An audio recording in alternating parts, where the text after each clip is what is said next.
بسم اللہ الرحمن الرحیم۔ دیکھیے میرے بھائیوں، ہر فرقہ، ہر گروہ، آپ اس سے جب جا کے گفتگو کریں گے، آپ دیکھیے کہ شیعہ نے، یہ جو شیعہ ہیں رافضی جن کو ہم کہتے ہیں، انہوں نے ادھم مچائی ہوئی ہے، شرک کی انتہا کری ہوئی ہے۔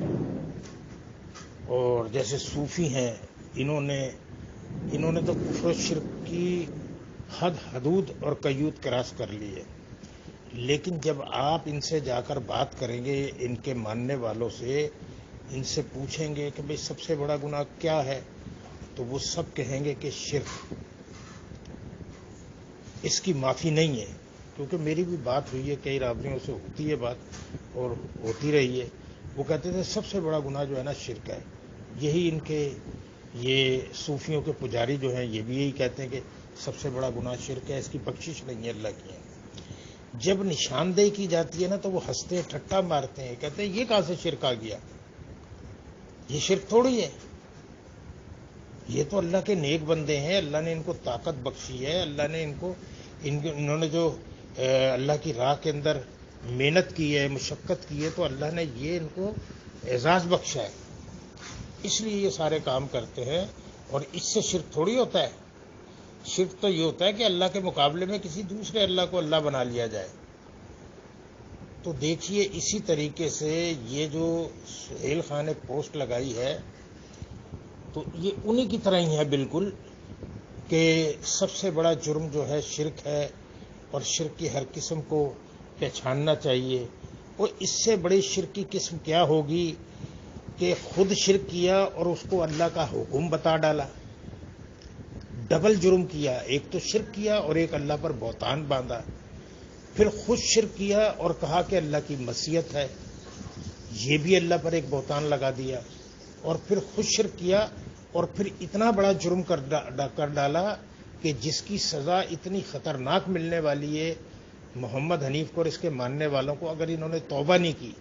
کہ محمد حنیف نے کہا کہ جی اللہ تو اس سے راضی ہو گیا تھا، اب بتائیے، نہ نبی صلی اللہ علیہ وسلم کو پتا کہ یوسف علیہ السلام کو سجدہ ہوا ہے اور اللہ راضی ہو گیا تھا، نہ صحابہ اکرام رضوان اللہ مجمعین کو پتا کہ یہ سجدہ یوسف علیہ السلام کو ہوا اور اللہ راضی ہو گیا تھا، اور نہ ہی یہ امام بخاری رحمۃ اللہ علیہ کو پتا کہ یہ سجدہ یوسف علیہ السلام کو ہوا تھا، اللہ راضی ہو گیا تھا، اور نہ ہی یہ 20ویں صدی کا مجاہد عالم دین تھا ڈاکٹر کیپٹن مسعود الدین عثمانی رحمۃ اللہ علیہ، اس کو پتا کہ یہ سجدہ یوسف علیہ السلام کو ہوا، اللہ راضی ہو گیا تھا۔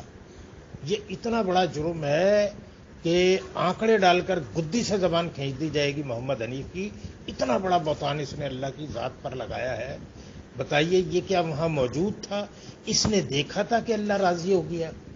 یہ کلپ ہمارے پاس موجود ہے، اس کا کہتا ہے اللہ راضی ہو گیا تھا اس سجدے سے، تو یہ کیا وہاں موجود تھا؟ عرش پر تھا، یہ اس نے اللہ کو راضی ہوتے ہوئے دیکھا تھا؟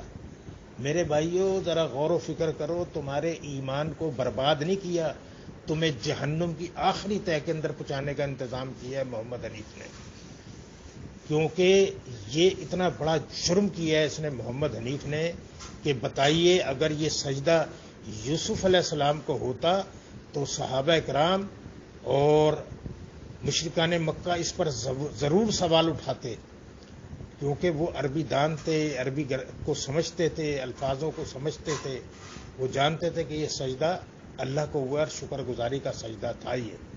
اور یہ بہترین قصہ جو اللہ تعالیٰ نے نبی صلی اللہ علیہ وسلم کی طرف بیان کیا، تو میرے بھائیوں دیکھو کس طریقے سے یعقوب علیہ السلام جو پیغمبر ہیں، اندازہ لگائیے انہوں نے ایسا ادھم مچایا ہے، ایسا کفر و شرک کیا ہے، انہوں نے ساری چیزوں کو پامال کر دیا ہے، اور کہتے ہیں کہ یہ تو قرآنی عقیدہ ہے، یہ تو قرآن بتا رہا ہے کہ یوسف علیہ السلام کو سجدہ ہوا ہے۔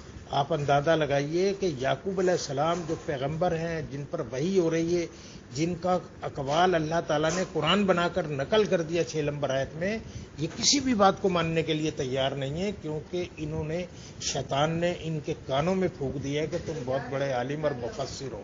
انہوں نے ہر بات کو رونتے ہوئے چلے گئے کہ یعقوب علیہ السلام جو پیغمبر ہیں جن پر وحی ہوتی ہے، یہ نبوت کی بشارت تھی. یہ جو خواب یوسف علیہ السلام نے دیکھا ہے نا، اگر آپ پورے اس کو بات کو سمجھیں اور یعقوب علیہ السلام کی بات کو یوسف علیہ السلام کی لی ساجدین کے ساتھ ملائیں تو یہ بات روز روشن کی طرح ہے کہ یہ نبوت کی بشارت تھی اصل میں. اور وہی خوشخبری انہوں نے اپنے بیٹے کو سنائی ہے کہ بیٹا تجھے اللہ تعالیٰ منتخب کرے گا جیسے اسحاق کو اور ابراہیم کو کیا. یعنی کہ نبوت کی خوشخبری سنائی اپنے بیٹے کو. اور تجھے اللہ تعالیٰ تعویل حدیث کا علم دے گا، یعنی کہ باتوں کی تہ تک پہنچنے کا علم دے گا. اور اللہ تعالیٰ تجھ پر اپنی نعمت تمام کرے گا، آل یعقوب پر تجھ کو فضیلت دے گا. بتائیے یہ ساری باتیں پیغمبر کے منہ سے جو نکلی ہیں وہ ہر بائی ہر پوری ہوئی ہیں لی ساجدین کے بعد، لی ساجدین کے جواب کے اندر. تو آپ اس سے اندازہ لگا لیجئے کہ انہوں نے کیسا اللہ پر بہتان لگایا ہے. اللہ کے 2 پیغمبروں پر کتنا بڑا بہتان لگایا ہے. ان کو ہوش نہیں ہے، ان کی روح نہیں کانپتی. ہم جب اس کو سوچتے ہیں نا اور اس کو ہر اینگل سے غور کرتے ہیں تو ہمیں لرزہ لگ جاتا ہے کہ یار ان کے حوصلے کو داد دینا چاہیے کہ یہ آگ کے اوپر صبر کر کے بیٹھے ہوئے. محمد حنیف نے تو فیصلہ کر لیا ہے کہ وہ جہنم میں اترے گا، لیکن جو اس کے ماننے والے ہیں ان کو ذرا کو شعور نہیں ہے. انہوں نے کیا ایمان سیکھا تھا، کیا توحید کو پہچانا تھا، کس بات کو انہوں نے سمجھ کر اس جماعت میں آئے تھے. بتائیے پھر اس کفر و شرک کو ثابت کرنے کے لیے معجزات کو دلیل بناتا رہا. اور جب اس کی گرفت کی تو کہتا ہے کہ اللہ تعالیٰ نے اپنی ایک صفت عیسیٰ علیہ السلام کو دے ڈالی. اب بتائیے جب آدمی کو کوئی چیز مل جائے وہ تو بتائیے وہ تو پھر اس صفت سے اس کا استعمال کرتا ہے باقاعدہ علن اعلانیہ. پھر وہ یہ تھوڑی کہتا ہے کہ میں اللہ کے اذن سے مردوں کو زندہ کرتا ہوں. پھر تو وہ صرف یہ کہتا ہے کہ میں مردوں کو زندہ کرنے والا ہوں، کیونکہ صفت اس کو مل گئی ہے. بتائیے کتنا بڑا بہتان لگایا کہ اللہ نے اپنی صفت دے کے عیسیٰ علیہ السلام کو اپنا شریک بنا لیا. عقل کے اندھو غور و فکر کرو. معجزہ جو ہوتا ہے وہ اللہ کا فعل ہوتا ہے، اللہ کا امر ہوتا ہے، پیغمبر کے ہاتھ پہ ظاہر ہوتا ہے.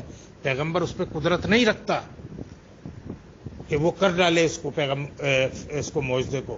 اور قرآن کو پڑھو کہ اللہ تعالیٰ قرآن میں کیا کہہ رہا ہے، احسان جتا رہا ہے بنی اسرائیل کو کہ یاد کرو ہمارے اس احسان کو کہ ہم نے پانی میں راستہ بنایا. یہ مفہوم بیان کر رہا ہوں. موسیٰ علیہ السلام نے جب عصا ڈالا تھا تو یہ جتنے بھی معجزات تھے یہ اللہ کا امر تھا، اللہ کا فعل تھا، اللہ کے حکم سے تھا. یہ پیغمبر کی اس میں کوئی قدرت نہیں ہوتی، نہ اس کا کوئی اس کے اندر اس کو ظاہر کرنے میں کوئی اس کی اپنی کوئی وہ ہوتی ہے. وہ اللہ کے حکم سے ہوتا ہے. وہ تو صرف اعلان کرتا ہے کہ میں کہتا ہوں کہ یہ ہو جا اللہ کے حکم سے تو وہ ہو جاتا ہے. اللہ کے حکم سے کرنے والا اللہ ہوتا ہے، اللہ کی ذات ہوتی ہے. پیغمبر کبھی اللہ تعالیٰ کسی کو کوئی اختیار نہیں دیتا کسی بھی چیز کا.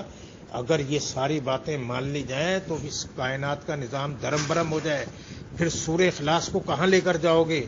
قرآن کی بے بھاگ تقریباً پورے قرآن کا انکار ہوتا ہے.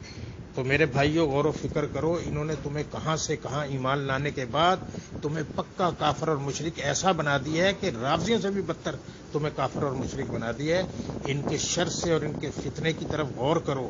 ان کی ایک ایک نقطے کی طرف غور کرو. اللہ کی کتاب کو پڑھو، للہ اللہ کی کتاب پڑھو. اور محمد حنیف کے اس انچر سے، اس کی فریب کاری سے، کیونکہ شیطانی ایجنٹ بن چکا ہے. شیطان نے اس کے کان میں پھونک دیا ہے.